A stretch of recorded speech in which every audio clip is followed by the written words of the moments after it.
Nous parlons de l'histoire de Didier Drogba. Didier Drogba qui a apporté plus de valeur au football de la Côte d'Ivoire. Nous allons parler également de sa famille. Nous allons parler aussi de l'enfant prodige de Ronaldinho, qui est d'entrée de montée en puissance en suivant les traces de son père Ronaldinho.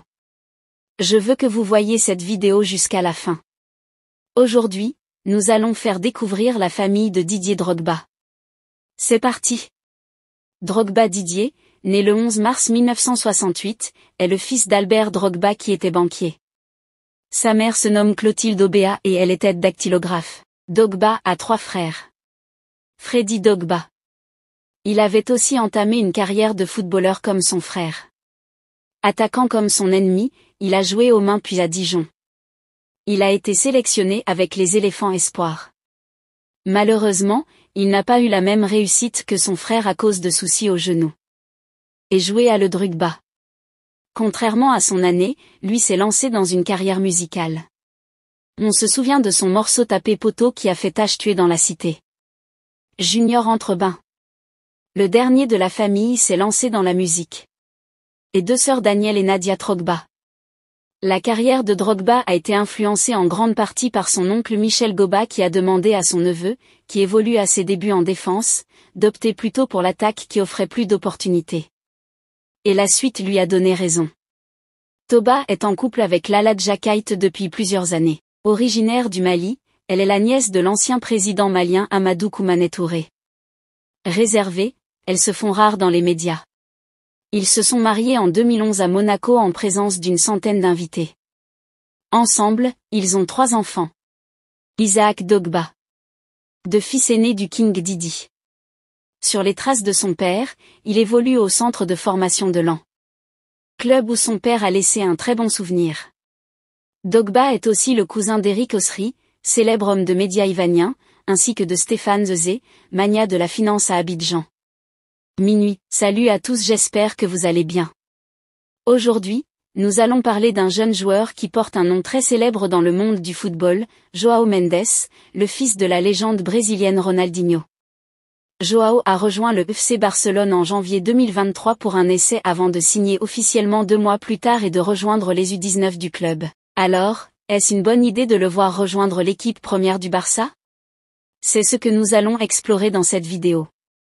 Pour commencer, revenons sur le parcours de João Mendes. Après des débuts prometteurs au Brésil, il a eu l'opportunité de s'entraîner avec l'une des meilleures académies de football au monde, la Masia du FC Barcelone. João a pu montrer ses compétences et son potentiel, mais il faut dire que la pression est énorme quand on est le fils de Ronaldinho, une légende du football mondial. Depuis son arrivée, João a connu des hauts et des bas avec les U19 du Barça. Bien qu'il ait montré de belles choses par moments, il est également vrai qu'il a parfois. Les attentes étaient immenses et le jeune joueur a encore du chemin à parcourir pour atteindre un niveau comparable à celui de son père. Mais n'oublions pas qu'il est encore très jeune et que le développement d'un joueur peut prendre du temps. Alors, est-ce une bonne idée de le promouvoir en équipe première? D'un côté, jouer avec des stars mondiales et sous la direction d'un coach expérimenté pourrait accélérer son développement. Cela lui permettrait de se confronter à un niveau de jeu beaucoup plus élevé et d'apprendre auprès des meilleurs. Cependant, le risque est également grand. Le Barça est un club avec des exigences énormes et la concurrence y est féroce. Si João ne parvient pas à se hisser au niveau requis, cela pourrait freiner sa progression et même affecter sa confiance. En termes de possibilités, il est certainement envisageable que João Mendes rejoigne l'équipe première du Barça à un moment donné. Les clubs aiment promouvoir de jeunes talents prometteurs issus de leur académie.